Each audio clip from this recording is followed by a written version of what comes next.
जब मैं 10 साल का था, मेरे फादर की अचानक मौत हो गई। फिर लॉयर ने पूछा कि मैं अपनी मदर के साथ रहना चाहता हूँ या मेरे फादर के छोड़े हुए 200 मिलियन लेना चाहता हूँ। अपनी पिछली जिंदगी में मैं रोया था, माँ से चिपक कर उसके साथ रहने की भीख मांगी थी। आखिर में उसने मेरे फादर की डेथ कॉम्पेंसेशन ले ली और तुरंत पड़ोसी वोंग से शादी कर ली। ओह नहीं, मेरा मतलब अंकल श्याओ। उनकी नजरों में मैं एक बर्डन बन गया। आखिर में कंस्ट्रक्शन साइट पर काम करते करते मेरी मौत हो गई। मैं सिर्फ 28 साल का था जब मरा। अब पीछे मुड़कर उस पैथेटिक जिंदगी को देखता हूँ तो लगता है कि शुरू से अंत तक मैं पूरी तरह बेवकूफ था। और अब फेट का वही क्रॉस रोड्स फिर मेरे सामने खड़ा था। मेरे सामने खड़ी औरत बारिश में भीगे पेयर ब्लॉसम की तरह रो रही थी। डैड, तुम हमें छोड़कर कैसे जा सकते हो? हम एक विडो और ऑर्फन अब कैसे झेंगे? वह दिल तोड़ देने वाली आवाज में चिल्ला रही थी। उसका शरीर मिट्टी की तरह ढीला पड़ चुका था। अगर कोई उसे पकड़ कर न रखे तो वह कभी भी जमीन पर गिर सकती थी। पिछली जिंदगी में मैं उसके इस एक्ट से धोखा खा गया था। मुझे लगा था कि वह सच में दुख से टूट चुकी है। मुझे लगा था कि वह मेरे बिना जी नहीं सकती। इसलिए मैं दौड़कर उसके पैरों से लिपट गया था और रोते हुए कहा था कि मुझे उसके साथ रहना है। और उसके बाद क्या हुआ? उसने मेरे फादर की जान की कीमत पर मिली कॉम्पेंसेशन ले ली। सिर्फ 3 मंथ्स के अंदर उसने खुशी खुशी दूसरी शादी कर ली, उसी आदमी से जिसे वह हमेशा अंकल श्याओ कहती थी और जो सपोजिडली हमारी मदद करता था। मेरे फादर की राख भी पूरी तरह ठंडी नहीं हुई थी और वह आदमी हमारे घर में आकर रहने लगा। वह उसी बेड पर सोया जहां कभी मेरे फादर सोते थे। और मैं उस घर में एक्स्ट्रा अनवांटेड प्रेजेंस बन गया, एक ऐसा बर्डन जिसे वे अपने आसपास नहीं चाहते थे। शाओचोंग का एक बेटा था जो मुझसे 2 साल बड़ा था। उसे खुश करने के लिए वह मुझे कांटे की तरह ट्रीट करता था। लियोन मुझे बिना दया के मारता और डांटता था। मेरे फादर का छोड़ा हुआ पैसा उनके फैमिली के खाने पीने और मौज करने का कैपिटल बन गया। वही पैसा मेरे स्टेप ब्रदर के लिए गर्ल्स को इम्प्रेस करने और दिखावा करने का टूल बन गया। और मुझे ट्यूशन भरने के लिए स्क्रैप्स इकट्ठा करने पड़ते थे। हाई स्कूल खत्म होने से पहले ही मुझे काम पर भेज दिया गया। वे इसे जल्दी इंडिपेंडेंट बनाना कहते थे। मैंने पूरे 10 साल कंस्ट्रक्शन साइट्स पर ब्रिक्स उठाई। आखिरकार ओवरवर्क की वजह से मैं गिर पड़ा। मेरा शरीर जलते हुए स्टील बार्स के ढेर पर गिरा और फिर मैं कभी नहीं उठा। लेकिन अब मैं वापस आ चुका हूँ। लियोन मेरा हाथ पकड़कर कहती है, डरो मत शियांग, अब से मॉम तुम्हारा अच्छे से ख्याल रखेगी। उसने मुझे गले लगाया। उसके आंसू और नाक का पानी मेरे चेहरे पर फैल गया, लेकिन उसकी आंखों की गहराई में कुछ छिपा हुआ था, एक मुश्किल से दिखने वाली ग्रीड और अर्जेंसी। ये देखकर मैंने पिछली जिंदगी की तरह रोना चिल्लाना शुरू नहीं किया। मैं बस ठंडी आंखों से उसका परफॉर्मेंस देखता रहा। तभी मेरे फादर का पुराना दोस्त और लॉयर अंकल जाओ आगे आया। लॉयर जाओ ने आह भरी और मेरे शोल्डर पर हाथ रखा। फिर उसने अपने ब्रीफ केस से एक डॉक्यूमेंट निकाला। उसने भारी आवाज में कहा, लीलन शाओनिंग, यह निंगू की विल है जो उसने मरने से पहले बनाई थी। निंगू ने हर पॉसिबिलिटी के बारे में सोचा था। उसके पास टोटल 200 मिलियन की एसेट्स हैं, सब नोटराइज्ड हैं। अब 2 चॉइसेस हैं। पहली, अगर शियानिंग तुम्हारे साथ रहता है तो यह पैसा कॉम्पेंसेशन और चाइल्ड सपोर्ट के रूप में तुम्हारे कंट्रोल में रहेगा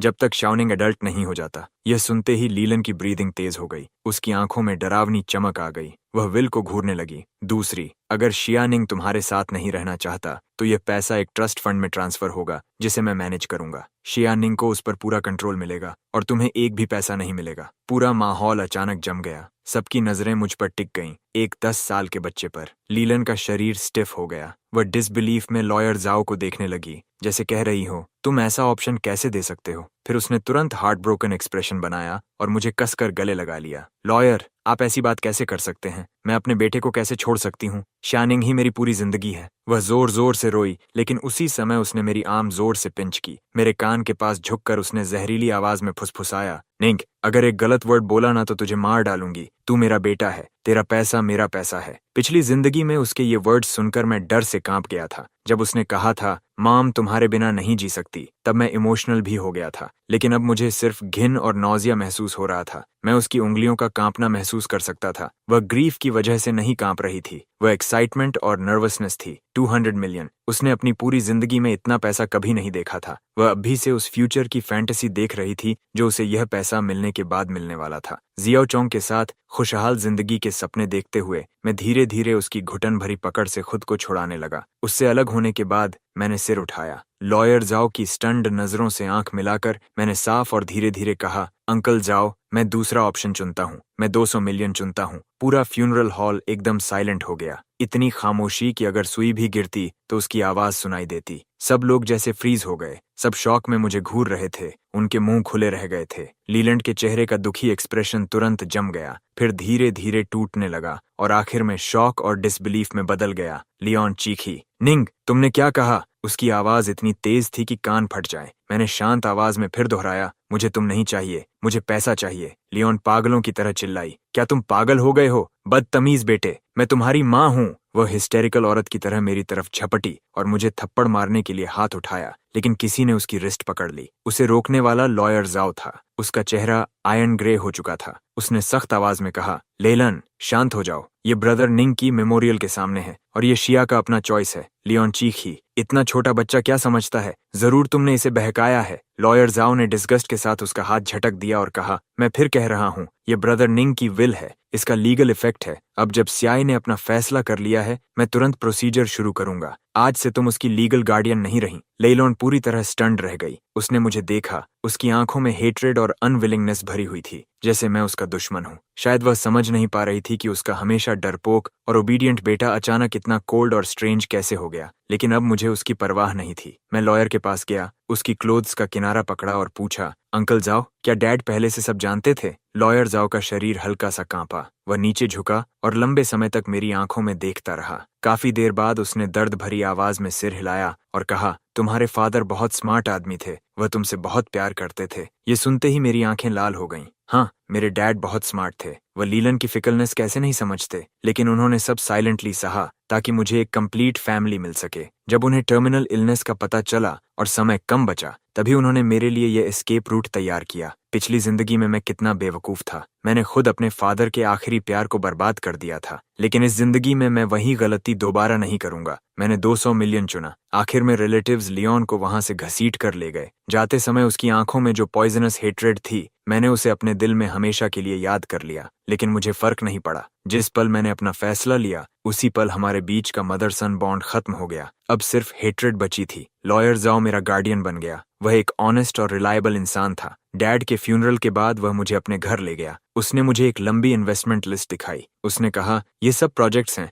जिन्हें तुम्हारे डैड और मैंने उनकी मौत से पहले रिसर्च किया था। लेकिन मैंने सीधे आखिरी पेज खोला। अंकल जाओ, पहले वाले सारे सेल कर दीजिए। वह चौंक गया। मेरी उंगली लिस्ट पर कुछ छोटे और अननोटिस्ड नेम्स पर जाकर रुकी। सारा पैसा इन कंपनीज में डाल दीजिए। लॉयर जाओ कंफ्यूज्ड होकर बोला, बाकी का क्या? ये कैसी कंपनीज हैं? मैंने इनके बारे में कभी नहीं सुना। शिया, इन्वेस्टिंग कोई मजाक नहीं है। मैंने उसकी आंखों में देखकर पूछा, अंकल जाओ, क्या आप मेरे डैड पर ट्रस्ट करते हैं? वह एक पल के लिए चुप रह गया, फिर तुरंत बोला, ऑफ कोर्स करता हूँ। मैंने धीरे से कहा, तो इस बार मुझ पर भी भरोसा कीजिए। डैड ने मुझे यह सब ड्रीम में बताया था। मेरे पास यही वीक एक्सक्यूज था। लेकिन लॉयर जाओ मेरी आंखों में देखता रहा। वे आंखें किसी 10 साल के बच्चे जैसी नहीं थीं। वे बहुत काल्म थीं। पता नहीं क्यों, लेकिन उसने बिना ज्यादा सोचे सिर हिला दिया। उसे नहीं पता था कि जिन कुछ नेम्स पर मैंने उंगली रखी थी, वे इसी साल पूरी दुनिया को हिला देंगे। वे दुनिया की सबसे बड़ी बिजनेस जायंट्स बनने वाली थीं और मैं उनके पीछे छिपा सबसे मिस्टीरियस शेयर होल्डर बनने वाला था। सारी तैयारियां करने के बाद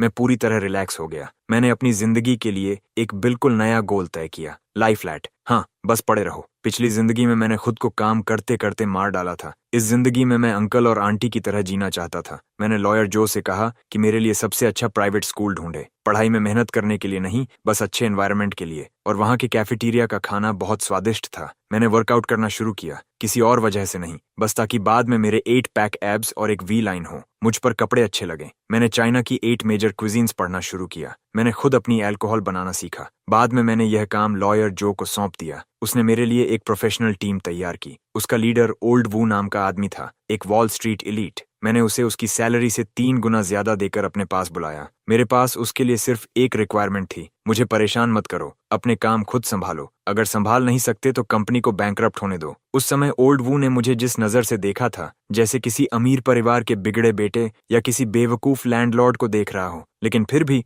उसने ईमानदारी से मेरे ऑर्डर्स पूरे किए और इस तरह मेरी जिंदगी बॉस जैसी बन गई। बॉस, चीयर कंपनी का स्टॉक प्राइस फिर से 3 गुना हो गया। हमने 5 बिलियन कमा लिए। समझ गया। जब मैं बुधा जंप्स ओवर द वॉल पर रिसर्च कर रहा हूं, तब मुझे डिस्टर्ब मत करो। बॉस, एली कंपनी जल्द ही पब्लिक होने वाली है। हमारे ओरिजिनल शेयर्स की वैल्यू 100 बिलियन से ज्यादा होने की उम्मीद है। समझ गया। मैंने जो नई राइस वाइन बनाई है उसका टेस्ट करके बताऊं। बॉस, पिछली बार आपने जो जमीन कैजुअली खरीदी थी, सरकार उसे नए डिस्ट्रिक्ट का सेंट्रल बिजनेस डिस्ट्रिक्ट बनाने वाली है। उसकी कीमत 100 गुना बढ़ चुकी है। ओल्ड वो धीरे धीरे मेरी लेड बैक हालत का आदी हो गया। उसने तो प्रोएक्टिवली उन अनइम्पोर्टेंट बिजनेस डील्स को भी फिल्टर करना शुरू कर दिया जिनकी वैल्यू कुछ बिलियन थी, और मैं कोस्टिंग की राह पर और भी आगे बढ़ता गया। मेरे नाम के नीचे की वेल्थ स्नोबॉल की तरह तेजी से बढ़ती गई, लेकिन नंबर्स मेरे लिए सुन्न हो चुके थे। मुझे सिर्फ इस बात की परवाह थी कि खुद को और ज्यादा कंफर्टेबल कैसे बनाऊं। मैं टॉप बिलियनर सर्कल्स के बीच एक मिस्टीरियस लेजेंड बन गया। कोई नहीं जानता था कि मैं कौन हूं। लोग सिर्फ इतना जानते थे कि एक मिस्टीरियस मिस्टर निंग है जिसकी दौलत किसी देश के बराबर है, लेकिन जो शायद ही कभी दिखाई देता है, बिल्कुल ऐसे ड्रैगन की तरह जो सिर दिखाता है लेकिन पूंछ नहीं। फिर मैं 18 साल का हुआ और एक औरत प्रकट हुई जिसने मेरी शांत कोस्टिंग लाइफ को तोड़ दिया। श्याओ वनचिन, मेरी फॉर्मर फियांसे। श्याओ वनचिन और मेरी एंगेजमेंट मेरे ग्रैंडफादर द्वारा तय की गई चाइल्डहुड बिट्रोथल थी। मेरे पिता के गुजरने के बाद हमारा परिवार गिरावट में चला गया और फिर इस शादी की बात किसी ने नहीं उठाई, लेकिन किसी ने उम्मीद नहीं की थी कि मेरे पिता की छोड़ी हुई इनहेरिटेंस 10 साल बाद फर्मेंट होकर एक विशाल बिजनेस एम्पायर बन जाएगी। हालांकि मैंने जानबूझकर लो प्रोफाइल रखा था, फिर भी निंग फैमिली की वापसी ने श्याओ फैमिली का ध्यान खींच लिया। इसलिए मेरे 18वें बर्थडे पर ओल्ड मास्टर श्याओ अपनी प्रेशियस ग्रैंड डॉटर को लेकर आया। वह लोग सालों पुराने मैरिज कॉन्ट्रैक्ट को पूरा करने के बहाने हमारे दरवाजे पर आए। पहली बार मैंने शिया वानिन को लॉयर शो के घर के लिविंग रूम में देखा। उसने एक टेस्टफुल व्हाइट स्कर्ट सूट पहन रखा था। उसके लंबे बाल बड़ी सावधानी से पीछे पिन्ड अप थे।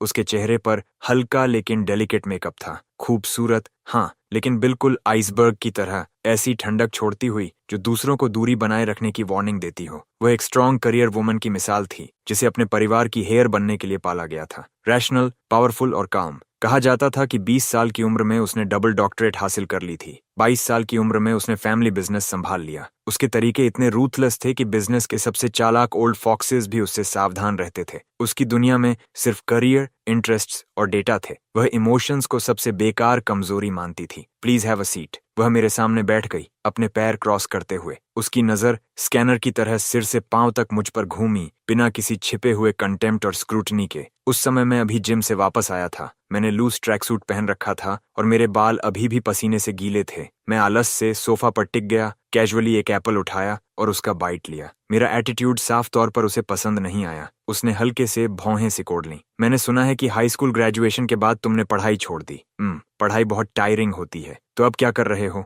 वर्कआउट, कुकिंग, वाइन ब्रूइंग और आराम से लेटने का सबसे कंफर्टेबल तरीका रिसर्च कर रहा हूँ, मैंने ईमानदारी से जवाब दिया। यंग वाइन के मुंह का एक कोना मॉकिंग स्माइल में मुड़ गया। तो तुम बस एक निकम्मे प्लेबॉय हो, तुम ऐसा समझ सकती हो? मैंने बेपरवाही से कंधे उचका दिए। उसने ठंडी हंसी छोड़ी। उसकी आंखों में तिरस्कार और गहरा हो गया। निंगी, चलो एक दूसरे से सीधी बात करते हैं। यह मैरिज अरेंजमेंट ग्रैंडपा का एक मजाक था। इसे सीरियसली लेने की जरूरत नहीं है। जो आदमी मुझसे, शिया वानकिन से शादी करेगा, वह ऐसा स्ट्रॉन्ग पर्सन होना चाहिए जो मेरे साथ शोल्डर टू शोल्डर खड़ा हो सके, न कि ऐसा निकम्मा जो सिर्फ खाना पीना और मौज करना जानता हो। तो फिर? मैंने दिलचस्पी से उसे देखा। इसलिए मैं उम्मीद करती हूँ कि तुम खुद जाकर मेरे ग्रैंडपा से बात करोगे और इस एंगेजमेंट को खत्म कर दोगे, उसने कमांडिंग टोन में कहा। कॉम्पेंसेशन के तौर पर मैं तुम्हें एक रकम दे सकती हूँ, या हमारी कंपनी में तुम्हारे लिए एक आरामदायक जॉब अरेंज कर सकती हूँ। मेरे मुंह में मौजूद एप्पल लगभग बाहर निकल गया। मुझे पैसे देगी और मेरे लिए जॉब अरेंज करेगी? क्या उसे पता है कि जिस शिया ग्रुप पर उसे इतना गर्व है वह मेरी एसेट्स का एक छोटा सा हिस्सा भी नहीं है? मैंने उसके लॉफ्टी और कॉन्डिसेंडिंग बिहेवियर को देखा और अचानक मुझे ये मजेदार लगा। पिछली जिंदगी में मेरे पास उससे आमने सामने मिलने का भी हक नहीं था,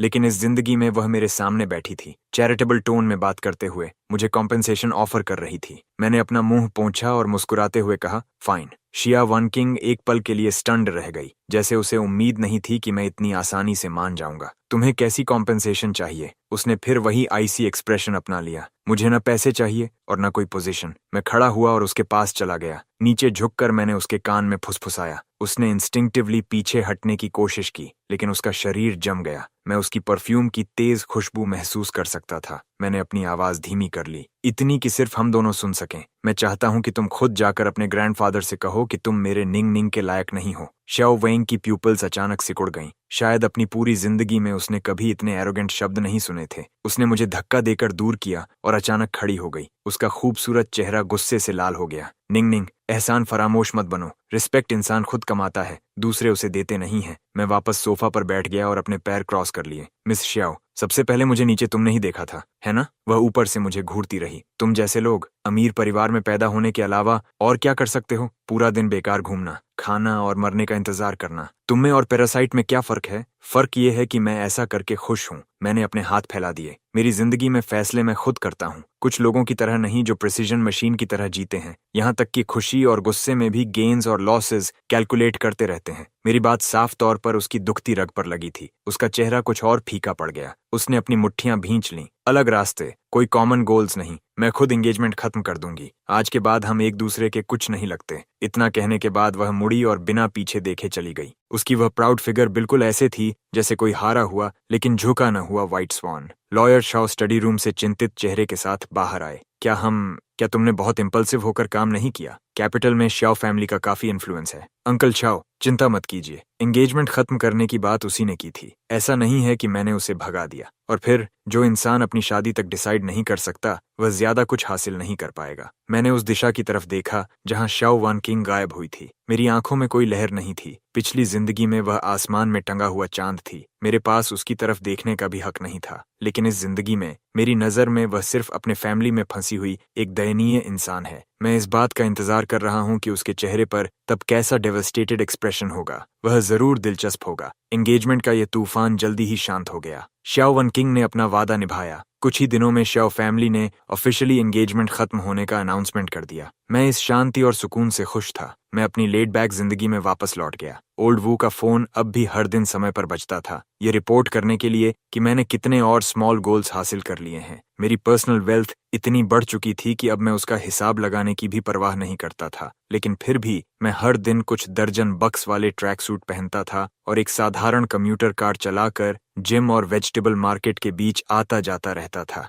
फिर एक दिन मेरी मुलाकात एक एंजल से हुई, एक ऐसी डिजर्ट शॉप के अंदर जो बंद होने वाली थी। वह शॉप पुराने शहर की गलियों के गहरे अंदर छिपी हुई थी। दुकान बहुत छोटी थी और एंटिक स्टाइल में सजाई गई थी। वहां कुछ लगभग खो चुकी ट्रेडिशनल चाइनीज डिजर्ट्स बेची जाती थीं। मैं दरवाजे पर लगे हैंड कार्व्ड वुडन साइन की तरफ खिंच गया। Today's special osmanthus flower steamed glutinous rice flower cake. ये डिजर्ट ऐसी चीज थी जो मेरे डैड बचपन में मेरे लिए बनाया करते थे। मैंने दरवाजा खोला। विंड चाइम से एक साफ और मधुर आवाज निकली। एक लड़की लाइट चैन चोंग सैम पहने पीछे से बाहर आई। उसके लंबे बाल उसकी कमर तक पहुंच रहे थे। उसने कोई मेकअप नहीं किया था। उसके चेहरे पर हल्की सी चौंकी हुई कंफ्यूजन थी। जिस पल मैंने उसे देखा मेरा दिल एक धड़कन छोड़ गया। ये एक बहुत अजीब एहसास था। वह शाओ वन किंग जितनी स्टनिंगली ब्यूटीफुल नहीं थी, लेकिन वह एक साफ स्प्रिंग की तरह थी, प्योर और क्लीन। सिर्फ उसे देखकर ही लोगों को शांति महसूस होती थी। क्या आपके पास अभी भी ऑस्मंथस शुगर स्टीम्ड चेस्टनट केक है? मैंने पूछा।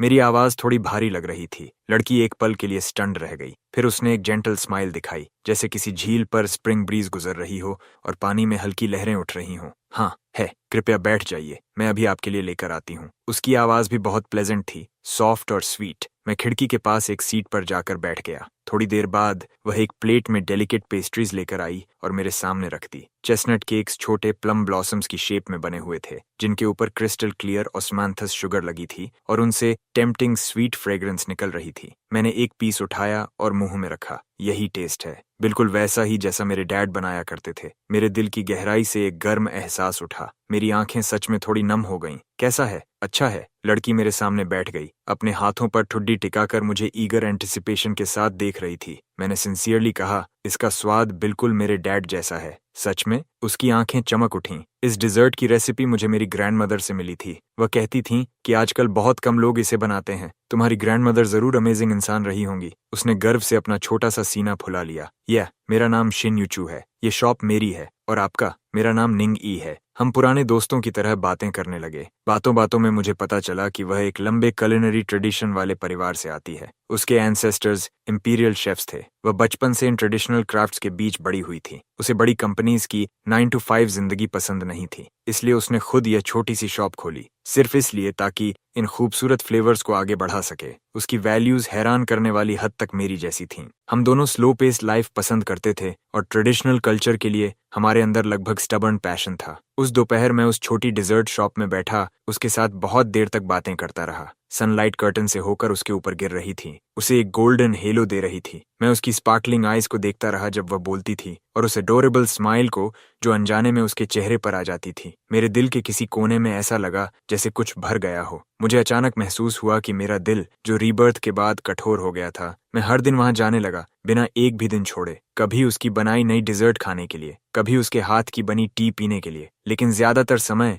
मैं बस चुपचाप बैठकर उसे काम करते हुए देखता रहता था। वह बहुत बिजी रहती थी। शॉप में सिर्फ वही थी, इंग्रेडिएंट्स तैयार करना, गुड्स बनाना, कस्टमर्स को सर्व करना और सफाई करना। वह सब कुछ खुद करती थी, लेकिन उसने कभी शिकायत नहीं की। उसके चेहरे पर हमेशा एक संतुष्ट स्माइल रहती थी। मैंने उसकी मदद करना सीखना शुरू किया। शुरुआत में मैं डिशेस धोने में मदद करता था, फिर वेजिटेबल्स चुनने में। बाद में उसने मुझे अपनी बैक किचन में आने की भी अनुमति दे दी ताकि मैं उसे डिजर्ट्स बनाते हुए देख सकूं। उसकी किचन बड़ी नहीं थी, लेकिन बहुत साफ और व्यवस्थित थी। सारे यूटेंसिल्स बहुत नीटली अरेंज थे। जब वह काम करती थी तो बहुत फोकस्ड रहती थी, बिल्कुल किसी डिवाउट आर्टिस्ट की तरह। उसकी पतली उंगलियों को साधारण इंग्रेडिएंट्स को एक्सक्विजिट आर्ट पीसेज में बदलते देखना अपने आप में एक प्लेजर था। एक बार मैं उसकी मदद कर रहा था एक भारी फ्लावर बैग उठाने में। क्योंकि मैं अभी वर्कआउट खत्म करके आया था, मैंने सिर्फ एक टाइट वर्कआउट टैंक टॉप पहन रखा था। शिन्यू मेरे पीछे खड़ी होकर मेरे मसल्स को एफर्ट से टेंस होते हुए देख रही थी। उसके गाल हल्के लाल हो गए।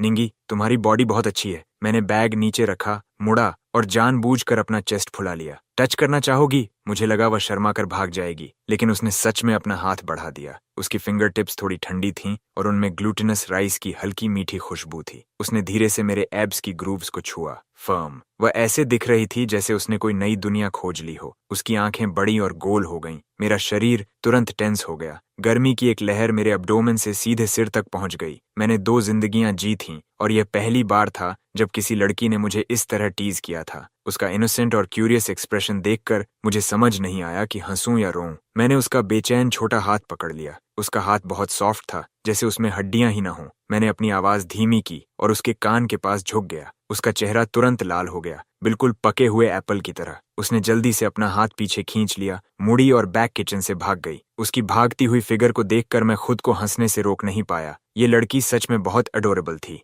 हमारी रोज की बातचीत के दौरान हमारा रिश्ता धीरे धीरे और गर्म होने लगा। हमारे पास एंडलेस कॉमन टॉपिक्स थे, फूड से लेकर वाइन मेकिंग तक, कुंगू ओपेरा से लेकर गुचिन तक। मुझे लगा वह किसी ट्रेजर की तरह है जो हमेशा मुझे नए सरप्राइजेस देती रहती है। वह गुइंग बजा सकती थी, इंक वॉश पेंटिंग्स बना सकती थी और यहाँ तक कि अपना खुद का रूज भी बना सकती थी। वह बिल्कुल किसी एंशिएंट टाइम्स से समय पार करके आई मेड सर्वेंट जैसी लगती थी, जिसके पूरे शरीर से क्लासिकल चार्म निकलती हो। मैं हर दिन उससे मिलने का इंतजार करने लगा, उसकी स्माइल देखने का, उसे बैंटर करने का, उसके उन छोटे अनकॉन्शियस मूवमेंट्स को देखने का। मैंने तो यह सोचना भी शुरू कर दिया था कि अगर आने वाले दिनों में वह हर दिन मेरे साथ रहे तो शायद वह इतना बुरा नहीं होगा। मैंने उसकी डिजर्ट शॉप को एक स्पेशल नेम दिया, माई जेड किचन, और उसने मुझे एक निकनेम दिया, द लाइंग डाउन लैंडलॉर्ड। वह कहती थी कि मैं पूरा दिन कुछ नहीं करता, बस यहाँ रेंट कलेक्ट करने आता हूँ और उसके बनाए सबसे अच्छे डिजर्ट्स खा जाता हूँ। मुझे पता था कि हमारे बीच बस एक पतली पेपर लेयर बाकी है और उस लेयर को तोड़ने वाली चीज एक एक्सीडेंट थी। उस दिन एक रिच सेकंड जनरेशन लड़का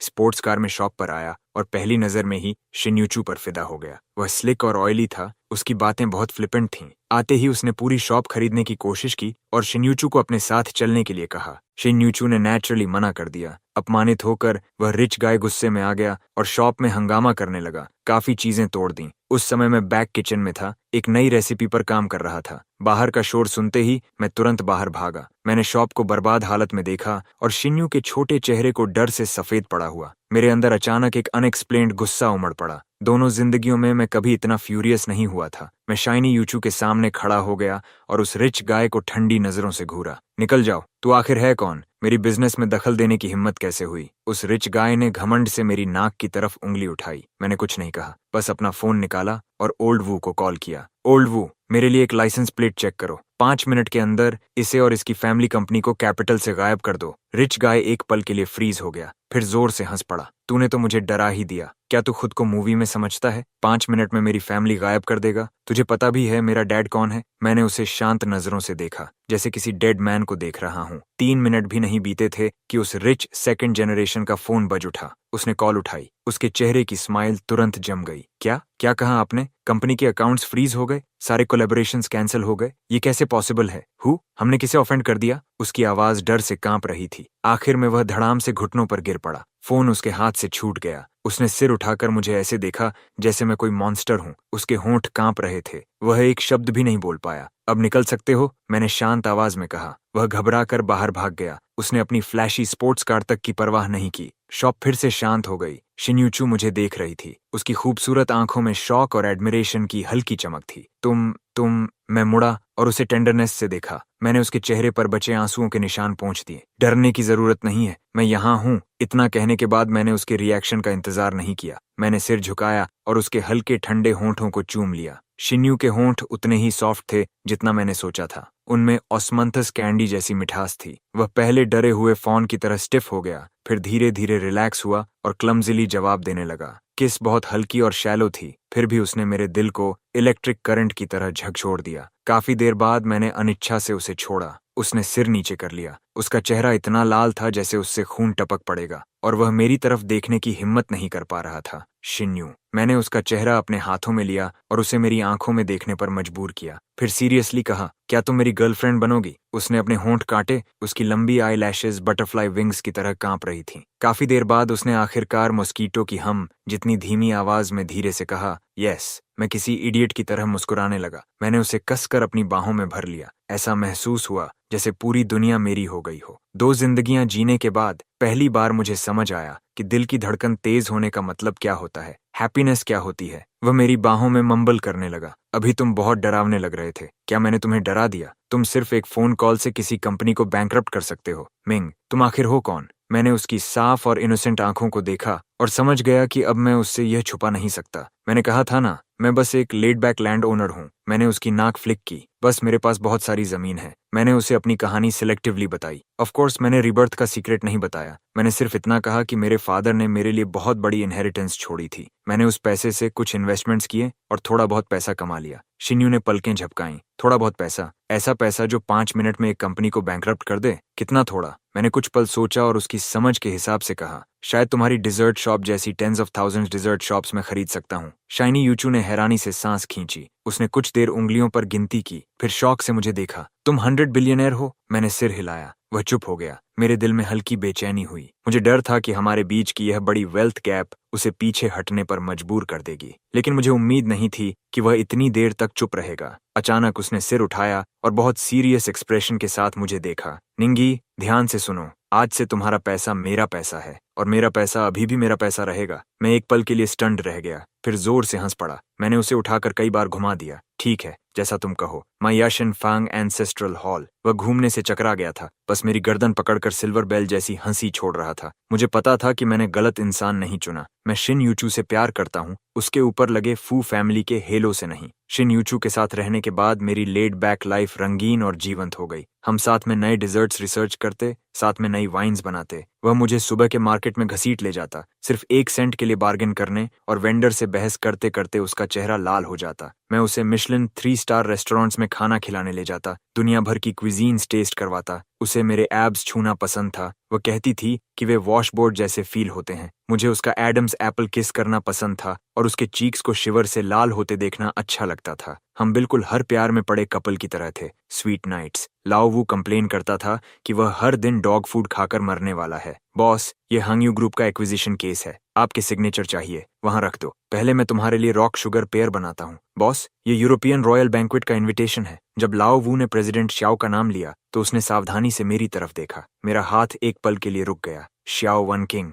मैंने यह नाम बहुत लंबे समय से नहीं सुना था। मैंने इंडिफरेंट टोन में पूछा, उसे मुझसे क्या चाहिए? ओल्ड वू ने समझाया, हाल ही में श्याओ ग्रुप को कैश फ्लो प्रॉब्लम्स का सामना करना पड़ रहा है। उन्हें तुरंत एक बड़े इन्वेस्टमेंट की जरूरत थी। उन्हें पता चला कि यिओन शनफोंग बहुत अच्छा कर रहा है और वे कोऑपरेशन मांगना चाहते हैं। एफन शनफोंग वही इन्वेस्टमेंट कंपनी है जिसे मैंने ओल्ड वू से बनवाया था और यह मेरे विशाल बिजनेस एम्पायर का सिर्फ एक छोटा सा कोना है। लेकिन यही छोटा सा कोना भी श्याओ ग्रुप के लिए ऐसा बेहिम्मत है जिसकी तरफ उन्हें ऊपर देखकर बात करनी पड़ती है। वक्त कैसे पलट गया। तब वह अलूफ आइसबर्ग सीईओ जिसने कहा था कि मैं उसके लायक नहीं हूं, अब खुद मेरे पास इन्वेस्टमेंट मांगने आने वाली है। मेरे होंठों के कोने पर प्लेफुल स्माइल आ गई। मैंने कहा, अगर बात करनी है तो खुद मेरे इंपीरियल किचन में आकर करे। इंपीरियल किचन यानी यूचू की डिजर्ट शॉप। ओल्ड वू कंफ्यूज्ड दिखा। उससे कहो प्रपोजल साथ लेकर आए ताकि मैं उसकी सिंसेरिटी देख सकूं। मैं सच में इंतजार कर रहा हूं उस पल का जब शाओ वान किंग मुझे और शाइनी यूचू को साथ देखेगी और समझेगी कि जिस ट्रैश को उसने सबसे ज्यादा नीचे समझा था वही अब ऐसा इंसान बन चुका है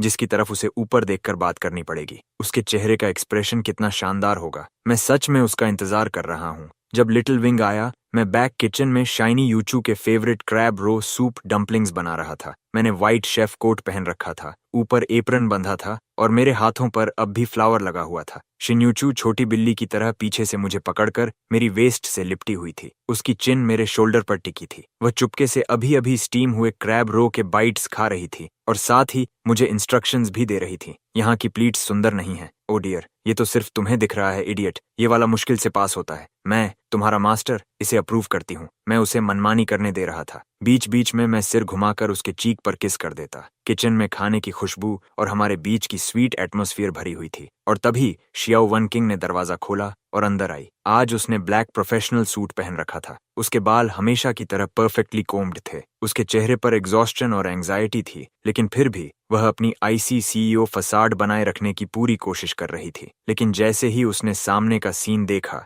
वह शॉक में पूरी तरह फ्रीज हो गई। शायद उसने सपने में भी नहीं सोचा होगा कि स्मूथ सेलिंग के पीछे का लेजेंडरी, मिस्टीरियस और ऑल पावरफुल बॉस असल में वही इंसान निकलेगा जिसे उसने कभी सबसे ज्यादा नीचे समझा था, वह यूजलेस वेस्ट। और उससे भी ज्यादा शॉकिंग बात यह थी कि वही वेस्ट अब एक छोटी डिजर्ट शॉप की बैक किचन में एप्रन पहनकर अपने हाथों से सूप बना रहा था और एक लड़की उसे पीछे से ऐसे हग किए हुए थी जैसे वह उस पर अपना क्लेम जता रही हो। शाओ वेंग का चेहरा पल भर में सफेद पड़ गया। उसकी आमतौर पर काल्म और रैशनल रहने वाली आंखों में शॉक, कंफ्यूजन और एक हल्की डिस्कम्पोजर भर गई जिसे शायद उसने खुद भी नोटिस नहीं किया। प्रेसिडेंट शाओ, आप आ गईं। मैंने ऐसे रिएक्ट किया जैसे अब जाकर मैंने उसे नोटिस किया हो। मैंने हाथ पोंछे, एप्रन उतारा और हल्के टोन में ग्रीटिंग दी। शिन्यू भी मेरे पीछे से अपना छोटा सा सिर बाहर निकालकर क्यूरियोसिटी से शाओ किंग को देखने लगी। फिर धीरे से मुझसे फुसफुसाई, निंगी, ये कौन है? बहुत फियर्स लग रही है, किसी बेगर जैसी। मैं मुस्कुराया और उसकी नाक पिंच कर दी। शाइनी चू खुद को हंसने से रोक नहीं पाई। शाओवा का चेहरा तुरंत सफेद से हरा और फिर हरे से लाल हो गया। एक शानदार दृश्य। उसने अपनी फिस्ट्स कस लीं। उसके नेल्स उसकी हथेली में गहराई तक धंस गए। उसने दांत भींचते हुए कुछ शब्द निकाले। निंगी, ज्यादा मत बढ़ो। ज्यादा? मैंने आईब्राउ उठाई। प्रेसिडेंट शाओ, अगर मुझे सही याद है तो वही आप थीं जिन्होंने कहा था कि हमारा एक दूसरे से कोई लेना देना नहीं है। अब आप खुद मेरे दरवाजे पर आई हैं। अगर भीख मांगने नहीं आई तो फिर किस लिए आई हैं? मैं शिन्यूचू को लेकर बाहर एक टेबल पर बैठ गया। मैंने उसके सामने स्टीमिंग सूप डम्पलिंग्स की बास्केट रख दी। ट्राई करो, अभी अभी स्टीमर से निकले हैं। तभी मैंने धीरे से अपनी नजर श्याओ वन किंग की तरफ घुमाई। मैंने हाथ से उसे बैठने का जेस्चर दिया। प्रेसिडेंट श्याओ, बैठिए, जो कहना है कहिए। मेरा एटीट्यूड कैजुअल और डिसमिसिव था, जैसे मैं किसी इनसिग्निफिकेंट इंसान को टाल रहा हूँ। ये बिल्कुल वैसी बिजनेस नेगोशिएशन नहीं थी जैसी उसने इमेजिन की थी। यहाँ कोई टेंशन नहीं थी, कोई वर्बल स्पारिंग नहीं, सिर्फ डोमिनेशन, पूरी तरह नेकेड डोमिनेशन। शाओ वान किंग ने गहरी सांस ली और खुद को काम करने की कोशिश की। उसने अपनी बैग से एक थिक फोल्डर निकाला और मेरे सामने सरका दिया। मिस्टर निंग, ये शियो कॉर्पोरेशन का अगले 5 इयर्स का डेवलपमेंट प्लान है, साथ ही हमारा करंट फाइनेंसिंग प्रपोजल भी। I hope. स्टॉप। मैंने हाथ उठाकर उसे बीच में ही रोक दिया। प्रेसिडेंट श्याओ, मुझे लगता है आपने एक बात गलत समझ ली है। क्या इस समय आप मुझसे भीख मांग रही हैं? उल्टा नहीं। मैं अपनी चेयर पर पीछे टिक गया और धीरे धीरे जानबूझकर कहा, मुझे आपके प्लान में कोई इंटरेस्ट नहीं है। मैं सिर्फ आपसे एक सवाल पूछना चाहता हूँ। मैंने अपने पास बैठी शिन्यूचू की तरफ इशारा किया, फिर अपनी तरफ। क्या आपको लगता है कि वह और मैं एक अच्छे मैच हैं? शाओ वेंग्स का शरीर अचानक स्टिफ हो गया। वह मुझे घूरती रही, फिर मेरे बगल में बैठी शिन्यूचू की तरफ देखने लगी, जो ब्लिसफुल एक्सप्रेशन के साथ छोटे छोटे बाइट्स लेकर सूप डम्पलिंग्स खा रही थी। उसके होंठ हल्के हिले, लेकिन एक शब्द भी बाहर नहीं निकला। ओ मैच। यह सवाल किसी तेज चाकू की तरह था जो बेरहमी से उसके प्राउड हार्ट में घुस गया। उसके सामने बैठा आदमी हैंडसम था, वेल्थी था उसके पास इमेंस पावर और इन्फ्लुएंस था। फिर भी वह एक साधारण लड़की के लिए अपने हाथों से खाना और सूप बना रहा था। उसकी आंखों में जो एडोरेशन थी वह ऐसी टेंडरनेस थी जो उसने पहले कभी नहीं देखी थी। और वह लड़की साधारण कपड़ों में होने के बावजूद प्योर स्माइल और क्लियर आईज के साथ ऐसी हैप्पीनेस बिखेर रही थी जो लव्ड होने से पैदा होती है। वे दोनों साथ बैठे थे जैसे किसी पीसफुल लाइफ की सीरीन पिक्चर हो, और वह खुद एक्सपेंसिव सूट पहनकर थिक प्रपोजल पकड़े यहाँ किसी क्लाउन की तरह बैठी थी, इस आदमी की पिटी का एक टुकड़ा मांगती हुई। कभी वह मेरे सामने खड़ी होकर कॉन्डिसेंडिंग टोन में कहती थी कि मैं उसकी दुनिया से बाहर निकल जाऊं, और अब हालात पलट चुके थे। ओवरवेलमिंग आयरनी और रिग्रेट किसी टाइडल वेव की तरह उसे निगल गए। उसका प्राइड, उसकी रैशनैलिटी इस पल टुकड़ों में टूट चुकी थी। उसने मुश्किल से बोलने की कोशिश की। उसकी आवाज अब उसकी अपनी जैसी नहीं लग रही थी। तुम दोनों एक अच्छे मैच हो, ऐसा है? शाओइंग्स के चेहरे से आखिरी रंग भी गायब हो गया। उसे पता था कि मैं उसे ह्यूमिलिएट कर रहा हूँ, उन्हीं शब्दों को उसी पर वापस इस्तेमाल करके जो उसने कभी मुझसे कहे थे। मिंगी, मैं मानती हूँ कि उस समय मैं अंधी थी। उसने आंखें बंद कर लीं जैसे सारी ताकत जुटा रही हो। मैं तुमसे माफी मांगती हूँ, लेकिन बिजनेस बिजनेस है और पर्सनल पर्सनल। सू ग्रुप के साथ ये कोऑपरेशन सच में बहुत इंपॉर्टेंट है। मैं तुमसे विनती करती हूँ। मुझसे भीख मांग रही हो? मैंने उसे बीच में रोका। प्रेसिडेंट शियाओ, किस कैपेसिटी में मुझसे भीख मांग रही हो? मेरी एक्स फियंसे के रूप में या एक डिफीटेड ओपोनेंट की तरह? शिन्यूचू ये सब सुनकर पूरी तरह कंफ्यूज थी, लेकिन उसने समझदारी से बीच में कुछ नहीं कहा। बस चुपचाप मेरे बोल में एक छोटा स्टीम्ड बन डाल दिया, फिर अपनी क्लियर आईज से साइलेंटली मेरा सपोर्ट करती रही। यही छोटा सा जेस्चर शियो विंग्स की सारी डिफेंसेस तोड़ गया। उसने हमारे बीच उस वर्डलेस अंडरस्टैंडिंग को देखा, वह इंटीमेसी जो हमारे खून में बस चुकी थी, ऐसी चीज जिसे वह कभी हासिल नहीं कर सकती थी। वह हमेशा सोचती थी कि वह करियर के पिनेकल और सुप्रीम पावर का पीछा कर रही है, लेकिन आज पहली बार उसे एहसास हुआ कि जब वह मैसेज से बहुत ऊपर खड़ी थी तब उसका दिल कितना एम्प्टी और कोल्ड था। उसने पूरी दुनिया जीत ली थी, लेकिन उस एक इंसान को खो दिया था। निंगी, उसने फिर कहा। उसकी आवाज अब आंसुओं से भर चुकी थी। इसे मेरी विनती समझ लो, ओके? वह रो पड़ी। हमेशा अलूफ और आइस जैसी कोल्ड रहने वाली शाओ वन किंग सच में रो रही थी। आंसू उसके डेलिकेट चीक से बहते हुए उसके प्राउड प्रपोजल पर गिर रहे थे, जिस पर पानी के धब्बे फैलते जा रहे थे। मैं उसे चुपचाप देखता रहा। मेरे दिल में प्लेजर का एक कतरा भी नहीं था, सिर्फ इंडिफरेंस। पिछली जिंदगी में शायद मैं उसके आंसुओं से पिघल जाता, शायद सॉफ्ट हो जाता, लेकिन अब नहीं।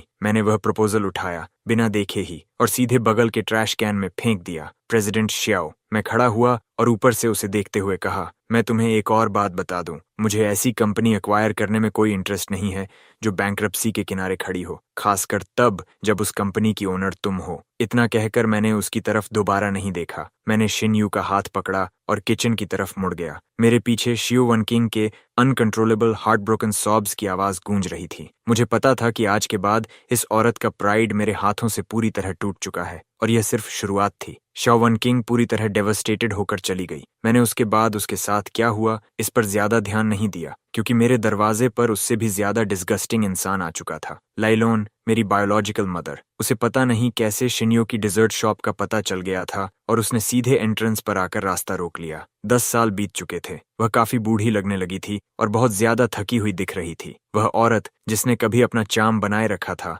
अब उसकी आंखों के आसपास रिंकल्स आ चुके थे और बालों में सिल्वर स्ट्रीक्स दिख रही थीं। उसने सस्ते मार्केट स्टॉल वाले कपड़े पहन रखे थे। उसका चेहरा फेलिस्टोन, कनिंग और कैलकुलेशन से भरा हुआ था। एक नजर में समझ आ रहा था कि इन सालों में वह और जियाओ चोंग अच्छी हालत में नहीं रहे। पिछली जिंदगी में उन्होंने मेरे फादर का पैसा पागलों की तरह उड़ाया था। जियाओ चोंग गैम्बलिंग का एडिक्ट भी बन गया था। जल्द ही उन्होंने सब कुछ बर्बाद कर दिया। इस जिंदगी में बिना मेरे फादर के पैसे के शायद उनकी हालत और भी खराब थी। जैसे ही उसने मुझे देखा, वह सीधे मेरी तरफ झपट्टी। वही उसका हमेशा वाला रोना धोना शुरू हो गया। जो कहना है कहो, मैंने ठंडी आवाज में कहा। नहीं तो बस रोती रहो। ठीक है, तुम अपनी मदर से ऐसे बात कैसे कर सकते हो? मॉम जानती है कि तुम अब भी उससे नाराज हो, लेकिन उस समय मॉम की भी मजबूरियां थीं। तुम्हारे अंकल शाओ और मैंने इन सालों में बहुत कुछ सहा है। उसे बिजनेस में स्कैम कर दिया गया और वह भारी कर्ज में डूब गया। अब तो हमारे पास खाने के लिए भी पैसे नहीं हैं। शाल्वी, अब तुम सफल हो चुके हो। तुम अपनी मदर को ऐसे इग्नोर नहीं कर सकते। उसने आंसू पोंछे और विक्टिम बनने का नाटक शुरू कर दिया। वह घुटनों पर बैठने ही वाली थी। मैंने भौहें सिकोड़ लीं।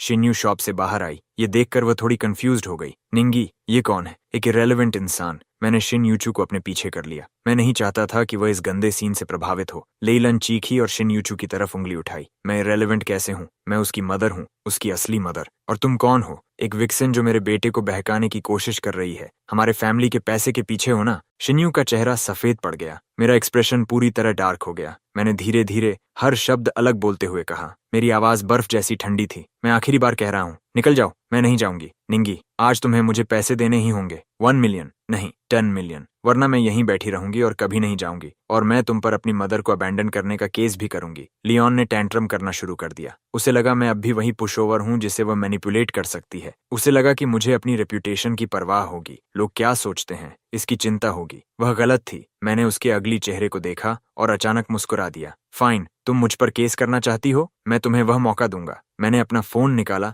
और फिर ओल्ड वू को कॉल किया। ओल्ड वू, कैपिटल की सबसे अच्छी लॉ फर्म ढूंढो और सबसे बड़े मीडिया आउटलेट से भी कांटेक्ट करो। मैं प्रेस कॉन्फ्रेंस करने वाला हूँ। थीम होगी मैं और मेरी बायोलॉजिकल मदर, इन सालों का हिसाब साफ करते हुए। लियोन फ्रीज हो गई। उसे उम्मीद नहीं थी कि मैं उसकी धमकी से डरूंगा नहीं, उल्टा मैं सब कुछ पब्लिक करने वाला था। तुम ऐसा करने की हिम्मत नहीं करोगे, उसने बिना कॉन्फिडेंस के कहा। देख लेना। मैंने फोन रख दिया और स्नीर किया। लियोन, शायद तुम भूल गई हो कि 10 साल पहले मैंने क्या चूज किया था। 10 साल पहले मैं पैसे के लिए सब कुछ छोड़ सकता था और 10 साल बाद भी मैं सिर्फ थोड़ी शांति के लिए तुम्हारी रेप्यूटेशन बर्बाद कर सकता हूँ। तुम्हें शो करना पसंद है ना? मैं तुम्हें उससे भी बड़ा स्टेज दूंगा जिस पर तुम पूरा अभिनय कर सको। माय आईज उसे ऐसे देख रही थीं जैसे वह कोई डेड थिंग हो। लियोन मेरी नजरों से कांप उठी। आखिरकार उसे एहसास हुआ कि उसके सामने खड़ा बेटा अब वह इंसान नहीं रहा जिसे वह कंट्रोल कर सके, वह एक डेविल था। आखिरकार लेइलोन इतना प्रेशर सह नहीं पाई और शर्मिंदगी में वहां से भाग गई। दुनिया आखिरकार शांत हो गई। निंगी, शिन्यूचू ने चिंता से मेरा हाथ पकड़ा। क्या वह सच में तुम्हारी मदर है? पहले थी।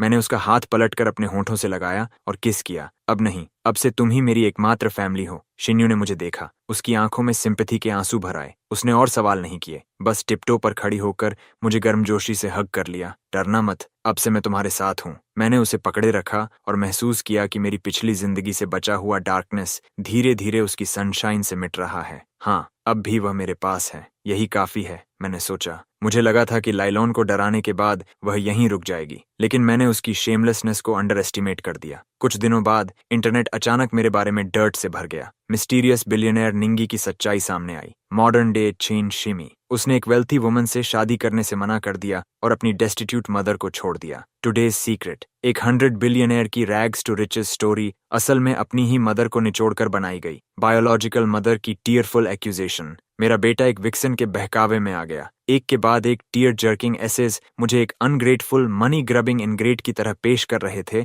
जो ब्यूटी के जादू में अंधा हो चुका था, जबकि लीलन को एक लॉन्ग सफरिंग पुअर मदर की तरह दिखाया गया जिसे उसके बेटे ने छोड़ दिया। और शिन्यूचू, नेचुरली वह विक्सन बन गई जिसने हमारे मदर सन बॉन्ड को तोड़ दिया। कुछ कैंडिड फोटोज भी थीं जिनमें मैं और शिन्यूचू सड़क किनारे डाइनर में खाना खा रहे थे। पब्लिक ओपिनियन पूरी तरह एक्सप्लोड हो गया। अनगिनत नेटाइजन्स जिन्हें सच नहीं पता था उन फैब्रिकेटेड स्टोरीज से भड़क गए और मेरे खिलाफ पागलों जैसी ऑनलाइन अटैक शुरू कर दी। पहली बार मेरा नाम इस तरह ट्रेंडिंग टॉपिक्स में पहुंचा। कुछ लोग तो हद से भी आगे चले गए। उन्होंने शिन्यूचू की डिजर्ट शॉप डॉक्स कर दी, दुकान पर पेंट फेंका और दरवाजे पर ट्रैश डाल दिया। निंगी, मैं कोई सेडक्ट्रेस नहीं हूँ। मुझे पता है तुम ऐसी नहीं हो। डरना मत, मैं सब संभाल लूंगा। मेरी आंखों में मर्डरस इंटेंट पहले से कहीं ज्यादा गहरी हो गई। लेलन शाओचोंग, तुमने सच में मुझे गुस्सा दिला दिया। मैं तो बस तुम्हें तुम्हारी हालत पर छोड़ देना चाहता था, लेकिन तुमने उन लोगों को निशाना बनाया जिनकी मुझे सबसे ज्यादा परवाह है। तो अब मुझे रूथलेस होने के लिए दोष मत देना। मैंने ओल्ड वू से इन्वेस्टिगेशन करवाई,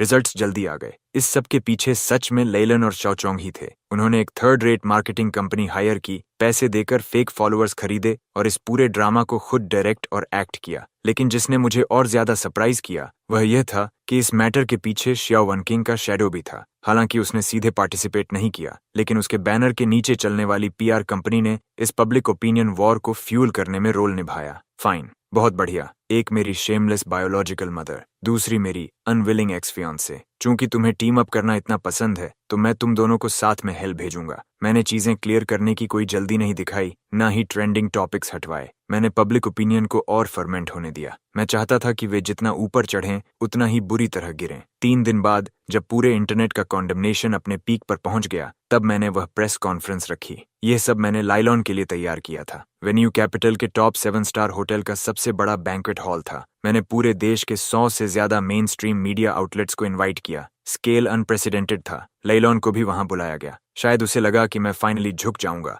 और उसे पैसे देकर मामला सेटल कर दूंगा। उसके चेहरे पर स्मग स्माइल थी। चौवानिंग भी वहां आई। वह एक इनकॉन्स्पिक्यूअस कॉर्नर में बैठी थी, ये देखने के लिए कि मैं सिचुएशन को कैसे हैंडल करूंगा। मैंने परफेक्टली फिटेड हैंडमेड सूट पहन रखा था। शिनयो का हाथ पकड़े मैं स्टेज पर चढ़ा। शाइनी यूचू थोड़ी नर्वस थी, उसकी पाम्स पसीने से भीगी हुई थीं। मैंने उसे रीअश्योरिंग स्माइल दी। फ्लैश बल्ब्स पागलों की तरह चमकने लगे। मैंने अपना थ्रोट क्लियर किया और सामने मौजूद काउंटलेस माइक्रोफोन्स और कैमरास की तरफ देखते हुए अपनी पहली लाइन बोली, हेलो एवरीवन, मैं निंगी हूँ। आज मैंने आप सबको यहाँ एक कहानी सुनाने के लिए बुलाया है, चॉइसेस की कहानी। मैंने 10 साल की उम्र से शुरू हुई पूरी घटना एग्जैक्टली वैसे ही सुनाई जैसे वह हुई थी। मेरे फादर्स विल से लेकर लीलैंड की थ्रेट्स तक और आखिर में मेरे डिसीजन तक। मैं बहुत कामली बोल रहा था, बिना किसी इमोशन के, जैसे किसी और की कहानी सुना रहा हूँ। लेकिन पूरा वेन्यू डेड साइलेंस में डूब गया। सभी जर्नलिस्ट्स शॉक में थे। शायद उन्होंने कभी इमेजिन नहीं किया था कि ट्रूथ ऐसा होगा। एक शॉकिंग ट्विस्ट। लीलन का चेहरा पल भर में सफेद पड़ गया।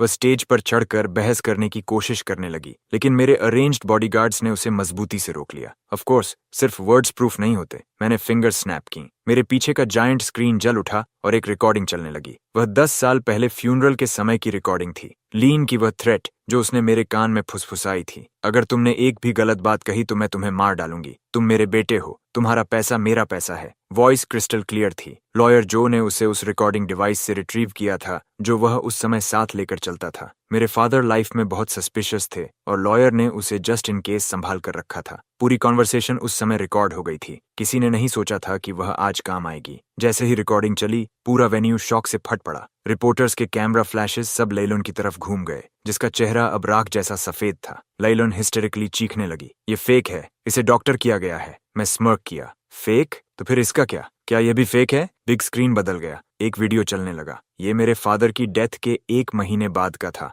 लेइलान और श्याओचोंग एक अपस्केल रेस्टोरेंट में ग्लासेस उठाकर सेलिब्रेशन कर रहे थे। लॉन लॉन, मैंने कहा था ना वह बच्चा इडियट है। वह डेफिनेटली तुम्हें चुनेगा। वह मेरा बेटा है। मैं उसे अंदर तक जानती हूँ। जैसे ही हमें वह 200 मिलियन मिल जाएगा, हम पूरी दुनिया घूमेंगे, हमारे खूबसूरत फ्यूचर के नाम। चीयर्स। वीडियो में दोनों बेहद खुश दिख रहे थे। उनकी स्माइल्स आंखें चुभने जितनी चमकदार थीं। ये वीडियो ओल्ड वू ने कुछ स्पेशल मेथड्स इस्तेमाल करके रेस्टोरेंट की सिक्योरिटी फुटेज से रिकवर किया था। एविडेंस आयरन क्लाड था। लियोन अब और डिनाई नहीं कर सकी। वह जमीन पर ऐसे गिर गई जैसे मिट्टी का ढेर हो। अभी खत्म नहीं हुआ, मैंने ठंडी आवाज में कहा। बिग स्क्रीन पर और एविडेंस आने लगे। शाओचोंग के गैम्बलिंग आईओयूज, मेरे फादर की बिलोंगिंग्स बेचने के रिकॉर्ड्स और यहाँ तक कि नेबर्स की टेस्टिमोनीज भी, जिसमें बताया गया था कि बचपन में उन्होंने मेरे साथ कैसा अब्यूज किया। एक एक चीज सामने आती गई और ट्रूथ हॉरिफाइंग होता गया। वह सो कॉल्ड लविंग मदर, वह so called hidden difficulties, undeniable facts के सामने सिर्फ एक विशाल जोक बनकर रह गए।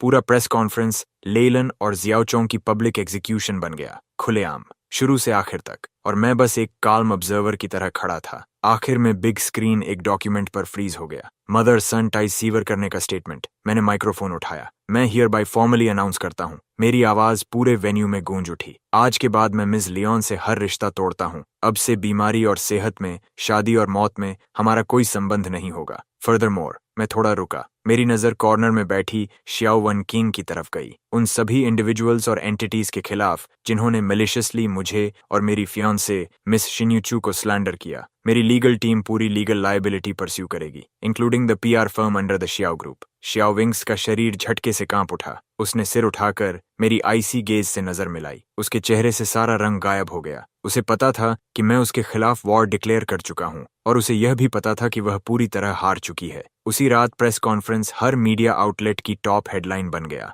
पब्लिक ओपिनियन इंस्टेंटली रिवर्स हो गया। ट्रेंडिंग टॉपिक्स हॉट सर्च पर छा गए। लीलोन और शाओचोंग सड़क के रैट्स बन चुके थे। हर कोई उन्हें पीटना चाहता था। उन्हें सिर्फ मॉरल कॉन्डेमनेशन ही नहीं बल्कि लीगल पनिशमेंट का भी सामना करना पड़ा। Fraud, child abuse, evidence forgery, इतने क्राइम्स कि वे जिंदगी भर प्रिजन में सड़ सकते थे। शिया ग्रुप भी इस मामले में फंस गया। उसके स्टॉक्स एक ही रात में 30% गिर गए। बैंक्रप्सी के एज पर खड़ी शियाओ वन कीन पागलों की तरह हर जगह मदद मांग रही थी, लेकिन हर तरफ वॉल्स से टकरा रही थी। इस समय कोई भी मुझे ऑफेंड करने की हिम्मत नहीं कर रहा था। आखिरकार उसने अबैंडनमेंट और आइसोलेशन का स्वाद चख लिया। कुछ दिनों बाद एक अनएक्सपेक्टेड पर्सन का कॉल आया। वह शियाओ वन किंग थी। उसकी आवाज अब कोल्ड नहीं थी बल्कि एग्जॉस्शन और होर्सनेस से भरी हुई थी। निंगी, मैंने तुम्हें गलत समझा था। यही उसकी पहली बात थी। मैंने तुम्हें इसलिए कॉल नहीं किया कि तुम मुझे छोड़ दो। मैं बस तुमसे एक सवाल पूछना चाहती हूँ। पूछो। अगर मैंने उस समय एंगेजमेंट कैंसिल नहीं की होती तो क्या तुम करते? नहीं। मैंने बिना हेजिटेशन के उसे इंटरप्ट किया। Shao one king,